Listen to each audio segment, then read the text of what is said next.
Welcome to Echoes of the Lost audiobook, where forgotten stories come to life. Dive into worlds of mystery, survival, and the unknown. If you enjoy our stories, don't forget to like and subscribe to stay updated with our latest audiobooks. Chapter 1: The Fateful Flight. Ryder didn't like flying. It wasn't the height that bothered him. He'd once scaled Pike's Peak with nothing but a water bottle and a protein bar, but the lack of control. Sitting inside a 60-meter metal tube, reliant on two pilots he'd never met in a machine he couldn't touch, made him uneasy. Today, though, he had no choice. The International Biology Conference in Kuala Lumpur was his shot to present his research on microbial adaptation in extreme environments, a project that could redefine how humanity understood life itself. At 29, a graduate researcher at MIT, Ryder wasn't about to let this chance slip away over a little discomfort. He stood in front of the bathroom mirror at Logan Airport in Boston, adjusting his shirt collar. His face was sharp and angular, with short, dark brown hair and piercing blue-green eyes that glinted with keen intelligence tempered by a flicker of tension. At 6 feet 1 inch, his lean, athletic build came from early morning runs along the Charles River, though lately he'd spent more hours in the lab than outdoors. His shoulder bag held a laptop, a stack of handwritten notes, and a frozen microbial sample in a temperature-controlled case, his baby, as he jokingly called it. Just a few hours, he muttered to himself, wiping his hands on his worn jeans. Fly to Kuala Lumpur, give the talk, get home. Simple. Deep down, he wasn't so sure. The airport buzzed with its usual chaos. Announcements crackled over the speakers, mingling with the cries of children and the clatter of rolling suitcases. Ryder checked his ticket one last time: Malaysia Airlines, MH370, Gate E7, departure 12:41 a.m. A glance at his watch showed 11:50 p.m., nearly an hour to go. He hated waiting, but he hated being late more, so he'd arrived early. Settling into a plastic chair near the gate, he opened his laptop and reviewed his presentation. Slides filled with charts and spiraling microbe images glowed on the screen. His work centered on an aerobic bacterium he discovered in volcanic soil in Iceland, organism that thrived in near-zero oxygen, scorching heat and crushing pressure. He'd named it Extremophilus ritteri after himself, despite his advisors grumbling that it sounded arrogant. Ryder didn't care. He believed this microbe could unlock secrets about life beyond Earth, or at least help humans survive the planet's harshest corners. Flight MH370 to Kuala Lumpur will begin boarding in 15 minutes. Please prepare your identification, a voice blared over the intercom, snapping him out of his thoughts. Ryder shut his laptop, stuffed it into his bag, and stood. A crowd gathered near the gate: families, businesspeople, tourists, each with their luggage and untold stories. He watched them, wondering if any were scientists like him. A middle-aged man in a gray suit rolled his suitcase up beside him. "First time flying?" the man asked, his voice deep and friendly. Ryder shook his head. "No, just not a fan." "Sleep through it, and you'll be there before you know it," the man chuckled, clapping him on the shoulder.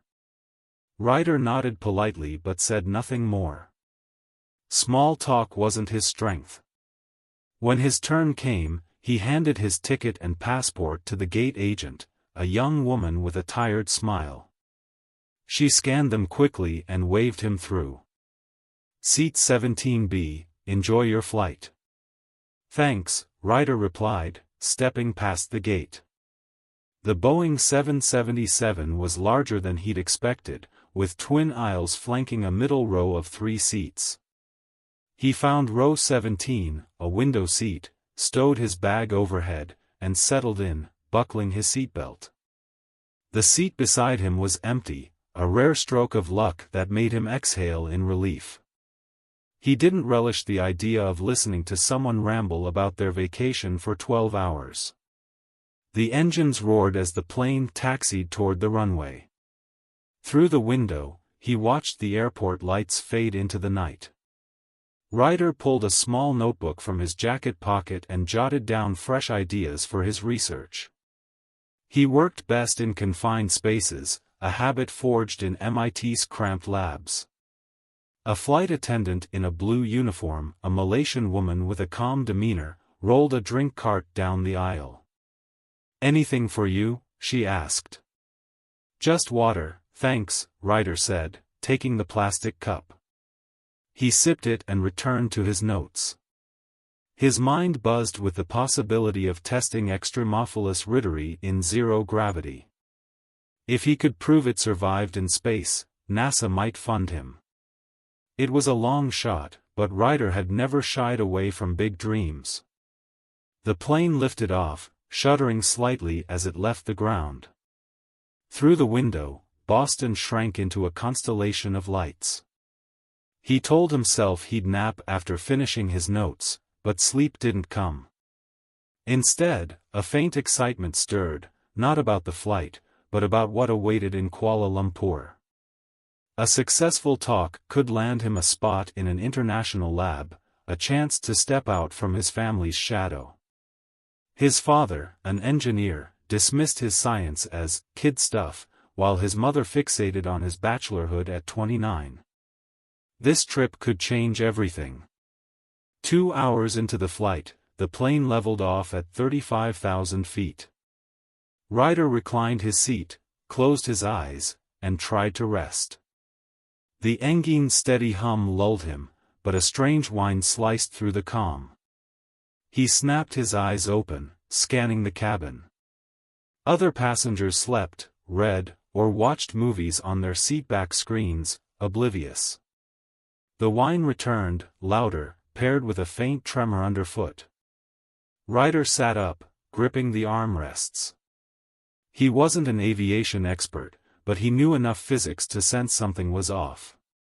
Peering out the window, he saw only pitch-black sky, no stars. That was odd, the forecast had promised a clear night. Crack! A sharp pop echoed from the rear of the plane. Whispers rippled through the cabin. A child in the row ahead wailed. Ryder glanced toward the aisle, flight attendants huddled, murmuring, their faces tight with worry. He unbuckled and stood, intent on asking what was happening, but an attendant raised a hand. "Please sit down, sir, everything's fine," she said, her voice trembling. "It's not fine," Ryder shot back, calm but firm. "I heard an explosion." "Is it the engines?" She didn't answer, turning away and hurrying toward the cockpit. Ryder sat, but his mind raced. He wasn't prone to panic, yet he wasn't naive. A mechanical failure over the Pacific meant slim odds of survival. 10 minutes later, things worsened. The plane jolted violently, as if squeezed by an unseen force. Cabin lights flickered and died, leaving only the dim red glow of emergency bulbs. Passengers screamed, objects tumbled from overhead bins. Ryder clutched his seatbelt, heart pounding.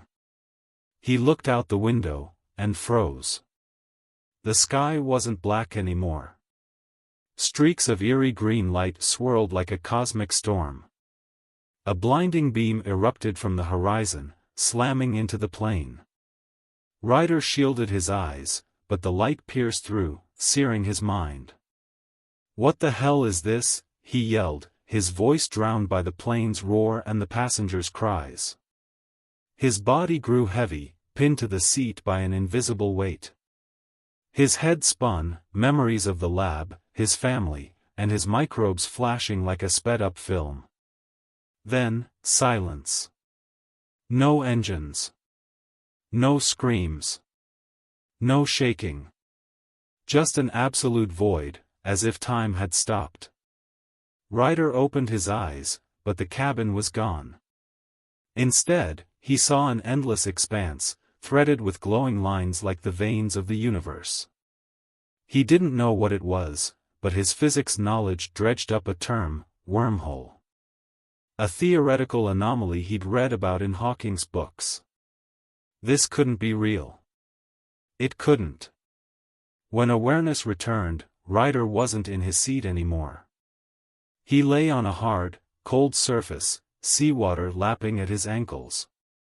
The acrid stench of burning metal filled his nose, mingling with the salty tang of the ocean. He opened his eyes, struggling to focus.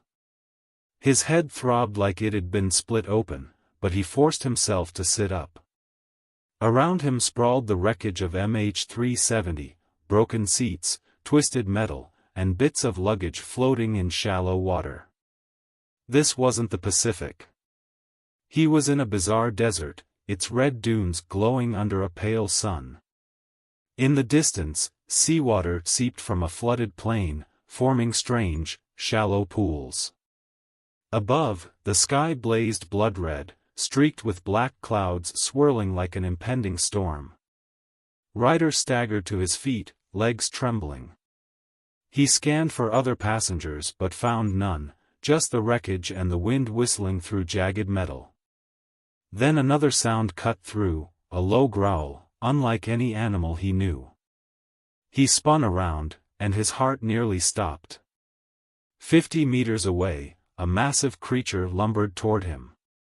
It resembled a shark, but with legs, for stubby, scaled limbs dragging a body over 10 feet long across the sand. Its jaws bristled with razor teeth, its milky white eyes bulging like a dead fish's. Ryder stumbled back, hands fumbling for a weapon. He had no knife, no gun, only his bag, buried under debris a few steps away. The growl rumbled again, closer. The beast swung its head toward him, nostrils flaring as it scented the air. Ryder knew he couldn't outrun it, not like this. He needed to think, and fast. "This isn't 2014, he rasped, voice hoarse. "This isn't my world." He stood amid the ruins and flooded desert, facing a monster he couldn't name. He didn't know where he was or what had happened to MH370. But one thing was clear: he was a scientist, and science would keep him alive. Dream or reality, he'd find answers, or die trying. The land shark charged, and Ryder dove aside, rolling onto a jagged metal shard. He needed a plan, now. Chapter 2, Survivor in the Wastes. Ryder rolled across the red sand, his fingers clenched around a jagged shard of metal torn from an airplane seat. The land shark roared, its serrated jaws snapping just meters away. Fear wasn't an option, there was no time for it. This wasn't a controlled lab experiment, but he was still a scientist, and science would either save him or end him right here. His heart pounded, but his mind raced faster. He scrambled to his knees, eyes darting over the creature. It was a grotesque mockery of nature, a shark's sleek, predatory form, but with 4 stubby, scaled legs dragging its 10-foot bulk through the sand. Its eyes, white and lifeless, bulged from its skull, and its nostrils flared as it scented him. Radiation, he thought. Or genetic tampering. Something had birthed this monstrosity, and he needed to understand it if he was going to survive it. The beast lunged, its claws gouging the sand. Ryder dove aside, the metal shard slicing his palm as he hit the ground. Pain flared, but he ignored it, rolling to his feet and scanning his surroundings. The wreckage of MH370 sprawled around him, twisted seats, shattered panels, and shallow pools of seawater shimmering with an oily sheen. The desert stretched beyond, its crimson dunes broken by patches of flooded ground where the ocean had inexplicably encroached. He spotted his shoulder bag half buried under a pile of debris, 10 feet away. His laptop, his notes, his microbial sample, all were in there. He needed them, but the shark stood between him and any hope of retrieval. It charged again, faster this time, its tail thrashing like a whip. Ryder ducked behind a crumpled section of fuselage, the beast's jaws clamping down inches from his arm. The metal groaned under its weight, bending but holding, for now. He had seconds to think. His eyes flicked to the water pooling nearby. It wasn't just salt water, faint green streaks swirled within, a telltale sign of radioactive contamination. If this thing was a product of radiation, it might still have weaknesses tied to its aquatic origins. Salt water could irritate its gills, or whatever passed for them. It was a long shot, but it was all he had.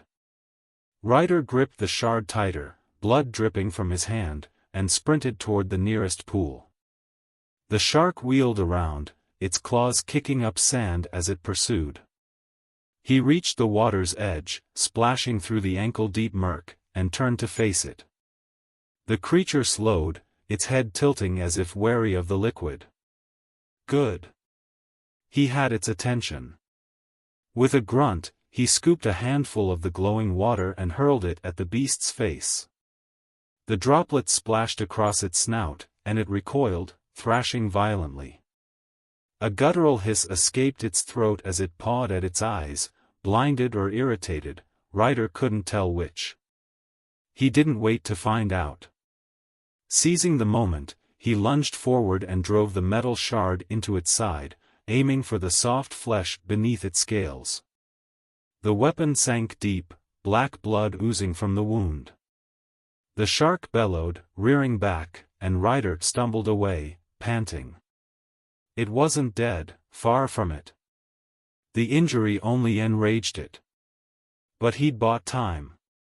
He darted toward his bag, yanking it free from the wreckage. The strap caught on a jagged edge, and he tugged harder, desperation fueling his strength. The shark recovered, shaking off the water and charging again. Ryder freed the bag just as its jaws snapped shut behind him, the wind of its bite brushing his neck. He ran, legs burning, toward a cluster of twisted metal and upended seats.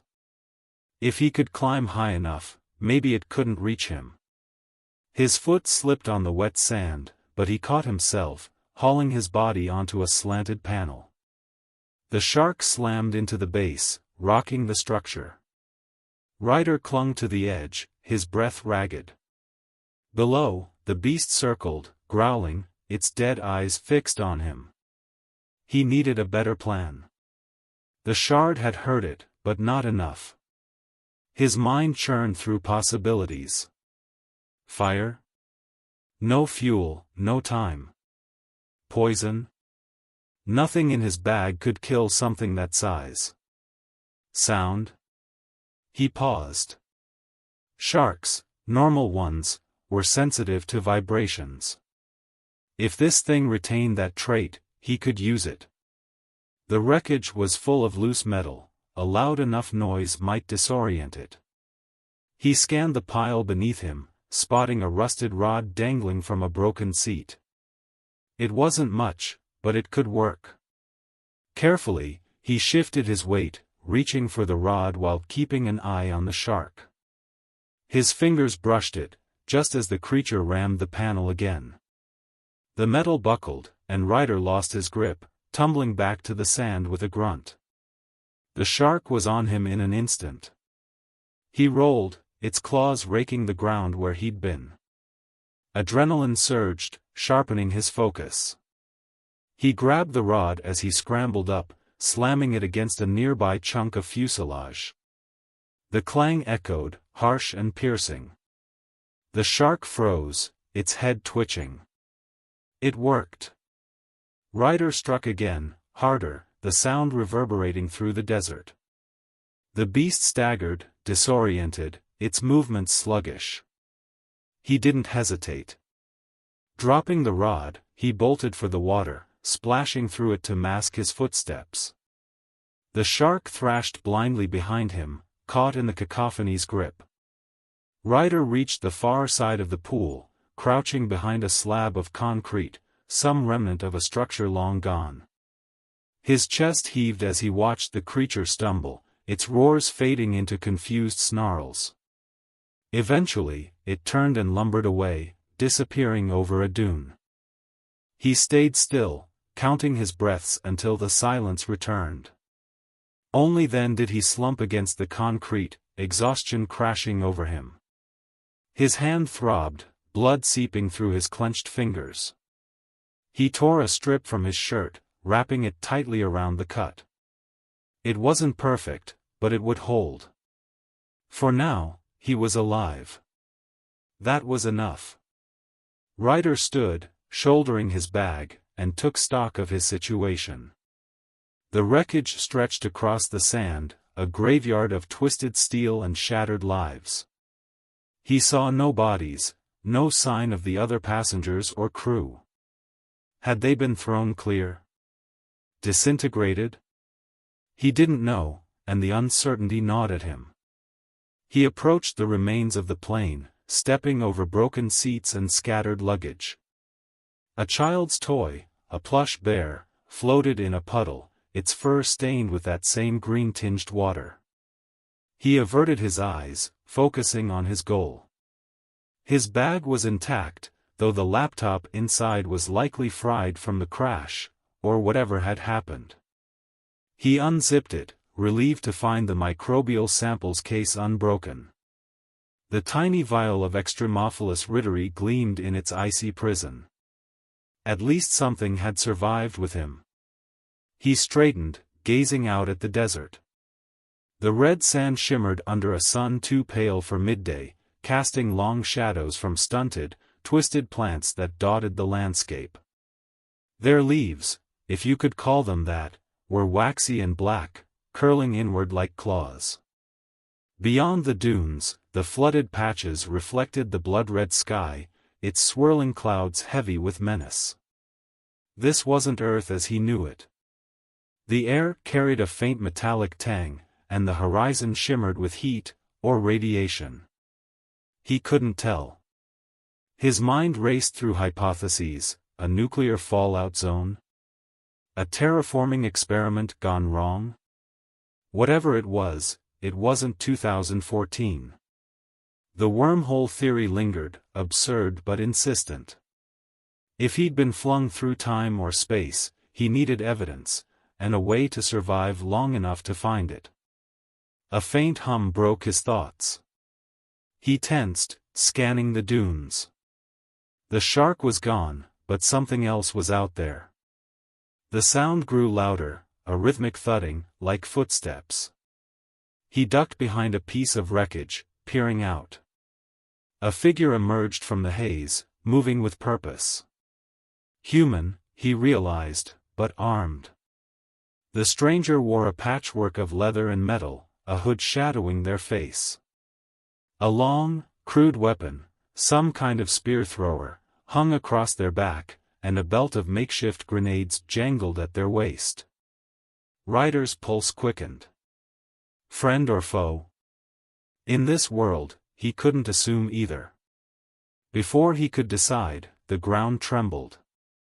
A high-pitched screech split the air, and a swarm of smaller creatures erupted from the sand, rat-sized, with bony spines and glowing red eyes. They skittered toward him, claws clicking. Ryder cursed, grabbing the metal shard again. He could take one, maybe two, but not a dozen. The stranger reacted faster. A sharp thunk sounded, and a spear streaked through the air, pinning one of the rats to the ground. Its companion screeched, turning toward the new threat. The figure yanked a grenade from their belt, pulled a pin, and lobbed it into the swarm. The explosion was deafening, sand and gore spraying outward. Ryder ducked, shielding his face as the blast's heat washed over him. When the dust settled, the rats were dead or scattered. The stranger strode forward, kicking a twitching corpse aside, and stopped a few feet from Ryder. The hood fell back, revealing a woman, late 20s, with sharp features and dark eyes that sized him up like prey. Her hair, black and cropped short, framed a scar running from her temple to her jaw. She pointed the spear thrower at him, her voice low and edged with suspicion. "Who the hell are you?" Ryder raised his hands, the shard clattering to the sand. "Ryder. I was on that plane." He nodded toward the wreckage. "I don't know where I am, or what this place is." Her eyes narrowed, flicking to his clean clothes, his bag, his bandaged hand. "You don't look like a scavenger. Too soft. Too new." She stepped closer, the weapon steady. "You one of theirs? Seraphim? Seraphim?" Ryder echoed, confusion creasing his brow. "I don't know what that means. I'm a scientist, not a soldier. I just want answers." She snorted, lowering the spear thrower slightly but not relaxing her grip. "A scientist. Right. No one survives a crash like that without help. And no one's that clean after a day out here." Her gaze hardened. "If you're lying, I'll gut you before the muties get the chance." "Muties?" Ryder asked, but a distant rumble cut him off. The woman's head snapped toward the sound, her body tensing.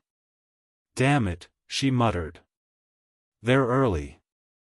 She grabbed his arm, yanking him toward a crumbled wall half buried in the sand. "Move. Now." "Who's early?" Ryder demanded, stumbling after her. She didn't answer, shoving him behind the wall and crouching beside him. The rumbling grew into a chorus of snarls and heavy footfalls. Over the dune crested a pack of creatures, larger than the rats, dog-like but with elongated limbs and spines jutting from their backs. Their eyes glowed the same eerie red, and their mouths dripped with black saliva. Ryder counted 6, maybe 7. Too many. "Stay down," the woman hissed, loading another spear into her weapon. "They're trackers. Fast and mean. If they spot us, we're dead." Ryder peered over the wall, analyzing them. Their movements were coordinated, like a pack hunting prey. Predators, he thought. Enhanced senses, probably sound or smell. He glanced at the sand around them, loose, dry, perfect for amplifying noise. "They're sensitive to sound," he whispered. "Like the shark. We can use that." She shot him a skeptical look. "You're crazy. But if you've got a trick, now's the time." He nodded, scanning their makeshift shelter.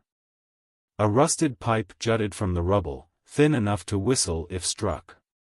He crawled toward it, keeping low, and picked up a rock. The pack was closing in, 50 yards and shrinking. "Cover me," he said. She raised an eyebrow but readied her spear thrower. Ryder slammed the rock against the pipe, a shrill screech ringing out. The creatures faltered, heads whipping around, some clawing at their ears. She fired, her spear burying itself in the nearest one's throat. It collapsed, gurgling, and the others scattered in confusion. "Keep it up," she barked, tossing another grenade. The blast took out 2 more, but the survivors regrouped, zeroing in on their position. Ryder hit the pipe again, louder, the sound echoing across the desert. The pack hesitated, disoriented, giving them a window. "Run," she yelled, grabbing his sleeve and bolting toward a cluster of ruins, a collapsed building, its walls cracked but standing. Ryder followed, his legs screaming, the bag bouncing against his hip. The creatures recovered, their snarls rising as they gave chase. They reached the ruins, diving through a gap in the wall. The woman shoved a slab of concrete across the entrance, sealing it just as claws scraped the other side. The snarls faded, replaced by frustrated yowls as the pack circled outside. Ryder slumped against the wall, catching his breath. The air inside was stale, thick with dust, but they were safe, for now. The woman turned to him, wiping sweat from her brow. Not bad, scientist. You've got guts. Or luck. Ryder, he said again, meeting her gaze. And you are? Lena, she replied curtly. Raven to most. Doesn't matter out here. She sat across from him, her weapon resting on her knees. You're not from around here. That much is obvious. Where'd you really come from? He hesitated, then gestured to the wreckage visible through a crack in the wall. That plane. MH370. Took off from Boston, 2014. Next thing I know, I'm here. Wherever here is. She stared at him, her expression unreadable. 2014. You're either insane or telling the truth. And I don't know which is worse. She leaned forward, voice dropping. This is 2100, give or take. World's been a hellhole since the wars. Radiation, muties, and worse. If you're from the past, you picked a rotten time to drop in. Ryder's mind reeled, but he kept his face steady. Wormhole, he muttered, more to himself than her. It's the only explanation. A temporal shift. But why? How?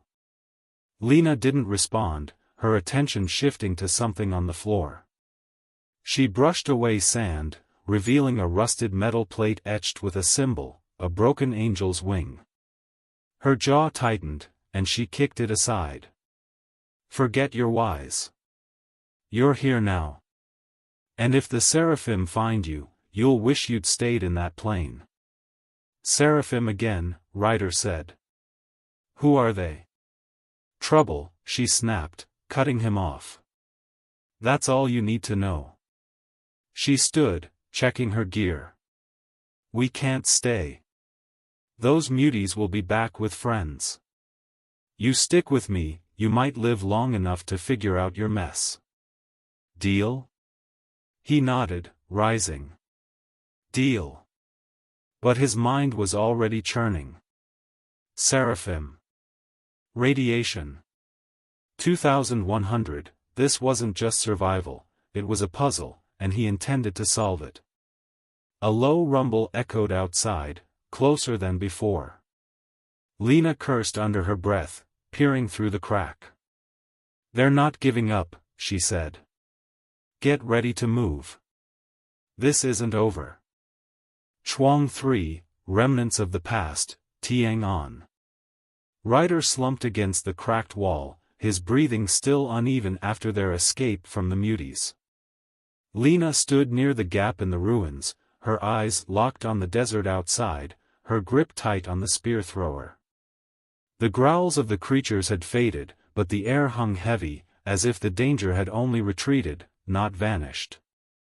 The crumbling room they sheltered in was a relic of a lost world, shattered concrete, rusted rebar jutting from piles of red dust and sand. The blood-red light from the sky filtered through holes in the ceiling, casting shadows across Lena's tense face. Ryder studied her, trying to read the enigmatic woman. She was his key to understanding this supposed 2100, if her words were true, but the suspicion in her eyes kept him from trusting her fully. They'll be back, Lena said, her voice low and certain. Trackers don't give up that easy. They smell blood. She glanced at Ryder's bandaged hand, the cloth now stained crimson. You need to fix that, or you're bait. Ryder nodded, opening his bag.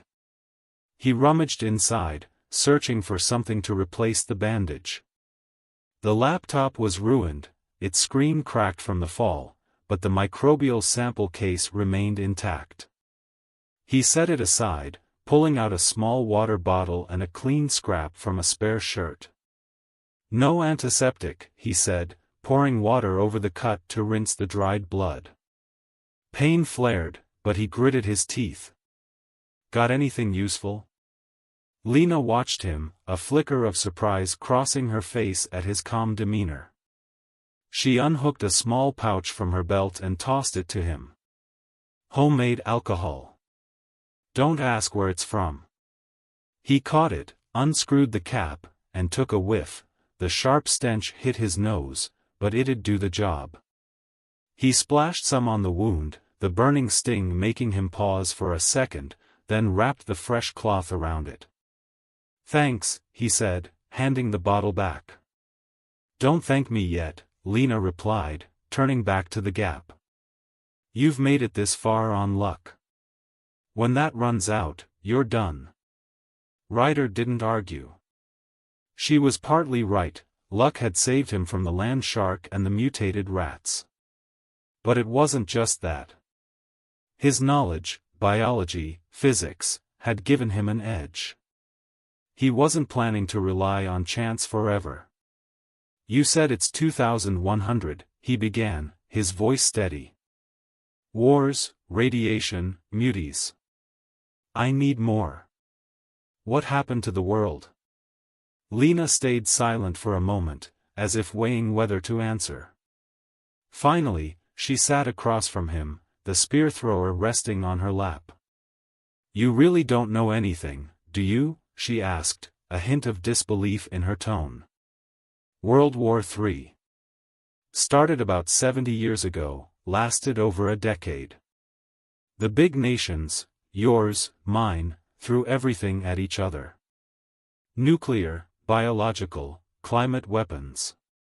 When it ended, there was nothing left but ash and things like those. She jerked her head toward where the muties had appeared. Radiation changed everything. Animals, plants, even people. No governments, no cities. Just survivors and predators. Ryder listened, his mind racing. If she was telling the truth, he'd been hurled nearly a century forward. The wormhole wasn't a theory anymore, it was the only explanation that fit. But what caused it? A failed experiment? A war weapon? He needed data, but for now, he had only Lena's words. What about the Seraphim? He pressed. You've mentioned them twice. Who are they? Lena's face darkened, her fingers tightening on her weapon. Don't ask about them, she snapped. Not now. You're not ready to know. Then when will I be? Ryder's tone sharpened, frustration seeping through. I'm not here to play guessing games. If they're a threat, I need to know so I can prepare. She met his gaze, her eyes cold as steel. You want to live? Listen to me. The Seraphim aren't something you can fight, not yet. They're up there, in their sky fortresses. Survivors like me are just insects to them. She stood, ending the conversation. Rest. We move before dark. The black season's coming. Black season? Ryder asked, but she ignored him, checking the grenades on her belt. He didn't push further, though questions swirled in his head. Leaning against the wall, he pulled out his small notebook and scribbled what he'd heard. 2100. World War III. Nuclear, bio, climate. Muties. Seraphim, sky fortresses. He underlined Seraphim, vowing to dig deeper later.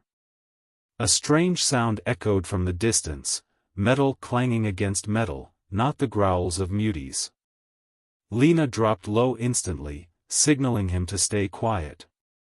He tucked the notebook away, straining to listen. The noise grew closer, joined by heavy footsteps and hoarse whispers. Humans, Lena muttered, her eyes narrowing. Raiders. Damn it, they're here early. Raiders? Ryder whispered. You mean people? Not the kind you're used to, she said coldly. Hounds, the worst gang in this stretch. They scavenge everything, food, weapons, people. If they spot that plane wreck, they'll hunt it dry. She fixed him with a razor-sharp look. You're a liability if you can't run. Don't slow me down. Ryder nodded, standing. He wasn't about to be a burden, or prey.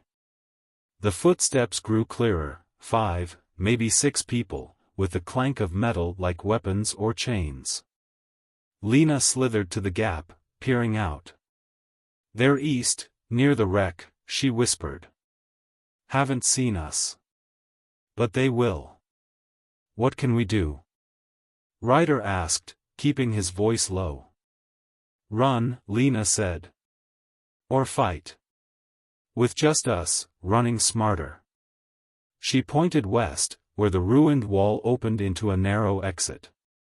Through there, down to the valley. There's a dry river, if we reach it, we can lose them.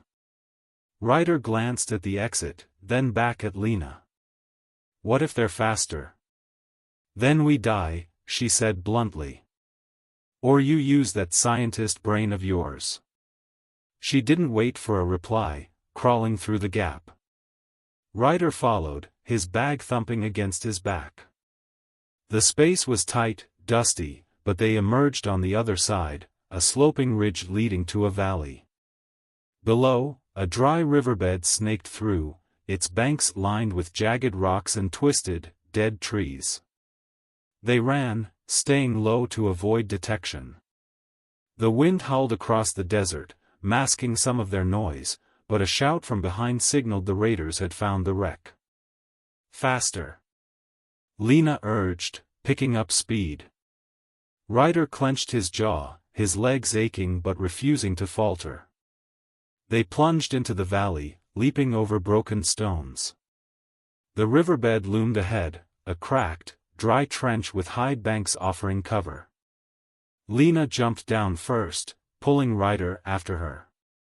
They pressed against the earthen wall, gasping for breath. Footsteps thundered above, joined by yells and curses. Tracks, a raspy voice shouted. Find them, don't let them slip. Ryder's heart pounded as he met Lena's eyes. They'll find us, he whispered. We need to do something. She nodded, pulling a grenade from her belt. I'll distract them. But just this once, my ammo's low. She yanked the pin and lobbed it up the slope to the east. The explosion shook the valley, dirt and rocks cascading down, the raiders' shouts turning to chaos. Run! Lena barked, dragging him along the riverbed. They sprinted, feet pounding the cracked earth. The blast threw the raiders into disarray, but the sound of pursuit returned, closer. Ryder scanned their path, searching for an edge. He noticed the twisted trees along the banks, sharp, broken branches perfect for a trap. Stop, he said urgently. I've got an idea. Lena spun around, skeptical. Make it quick. He pointed at the trees. They're motion sensitive. If we set a trap, sharp branches, rocks, they'll trip. Slow them down. She studied him, then nodded. Do it. I'll watch. She raised her spear thrower, eyes on the ridge. Ryder set to work, dragging sharp branches and laying them across the path, dusting sand over them for camouflage. He rigged a few heavy rocks with cord from his bag, a crude trap, but enough to disrupt if the raiders charged through. Finished, he signaled Lena. Done. Let's go. They ran on, the raiders' footsteps echoing just above. A pained yell rang out, someone had hit the trap, tumbling down. Nice work, Lena said, a fleeting smirk crossing her lips. But the relief was brief. A figure appeared on the riverbank, tall and clad in makeshift armor, wielding an old rifle. He bellowed something, and a shot cracked. The bullet struck the ground near Ryder's feet, dust exploding. Down! Lena shoved him flat, firing a spear at the man. It lodged in his shoulder, staggering him, but he didn't fall. "Run!" she yelled again. Ryder scrambled up, racing after her along the riverbed. More shots rang out, bullets whizzing overhead. They ran until the banks widened into an open stretch, where a lone building, maybe an old gas station, stood abandoned in the desert. Lena darted inside, pulling Ryder with her. The glass doors were shattered, the interior thick with dust and rotting junk. They ducked behind a decayed counter, panting. The raiders' footsteps slowed, as if searching the area. Lena glanced at Ryder, her voice hushed. "You did good. But they're not quitting. Rest a second, we move again soon." Ryder nodded, wiping sweat from his brow. He pulled out his notebook, jotting quickly, "Hounds, raiders. Hunt people, stuff. Seraphim, sky fortresses. Black season." He looked at Lena, resolve in his eyes. "You're right. I need to live to figure this out. But I can't keep running forever. Sooner or later, I'll have to face it." Lena's lips twitched, a hint of respect breaking through. "Then learn fast, scientist. This world doesn't wait." A strange hum, like an engine, rumbled in the distance. Lena tensed, peering through the broken window. "Damn it," she muttered. "They've got a vehicle. Get ready to run again."